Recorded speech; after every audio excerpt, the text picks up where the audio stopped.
Corona संकट काल के बीच भारत और नेपाल के बीच सीमा विवाद बढ़ता जा रहा है। इस बीच नेपाल के प्रधानमंत्री और रक्षा मंत्री ईश्वर पोखरेल ने भारत पर बड़ा हमला बोलते हुए कहा कि जरूरत पड़ी तो नेपाल की सेना भारत से लड़ाई के लिए भी तैयार है।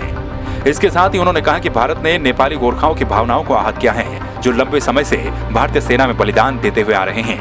आपको बता दें कि नेपाल के प्रधानमंत्री और रक्षा मंत्री ने बयान तब दिया जब भारत के सेना प्रमुख MS नरवणे ने 15 मई के बयान में कहा था कि नेपाल किसी और के इशारे पर विरोध कर रहा है। उनका इशारा चीन की तरफ था, जिसके बाद नेपाल की तरफ से भारत को आंखें दिखाने वाला बयान सामने आया।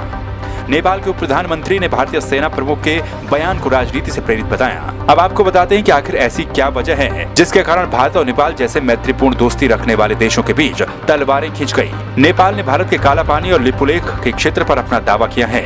काला पानी और लिपुलेख उत्तराखंड के पिथौरागढ़ जिले में आते हैं। नेपाल और भारत के बीच इस हिस्से को लेकर काफी समय से विवाद चलता आ रहा है। ताजा विवाद तब बढ़ गया जब भारत सरकार ने 8 मई को घट्टाबगड़ लिपुलेख सड़क का उद्घाटन किया। ये सड़क मानसरोवर यात्रा को सुगम बनाने के लिए बनाई गई थी, जिसके बाद नेपाल सरकार ने सड़क का विरोध करना शुरू कर दिया।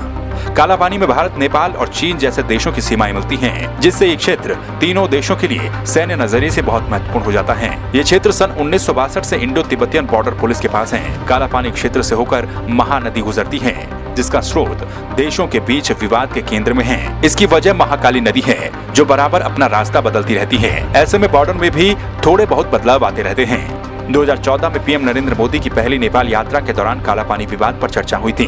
7 साल के बाद इस मुद्दे को उठाया गया था, लेकिन अब तक इसे सुलझाया नहीं जा सका। 1815 में नेपाल और ईस्ट इंडिया कंपनी के बीच सुगौली की संधि हुई थी, जिसमें युद्ध के बाद नेपाल को अपना बहुत बड़ा हिस्सा गंवाना पड़ा था।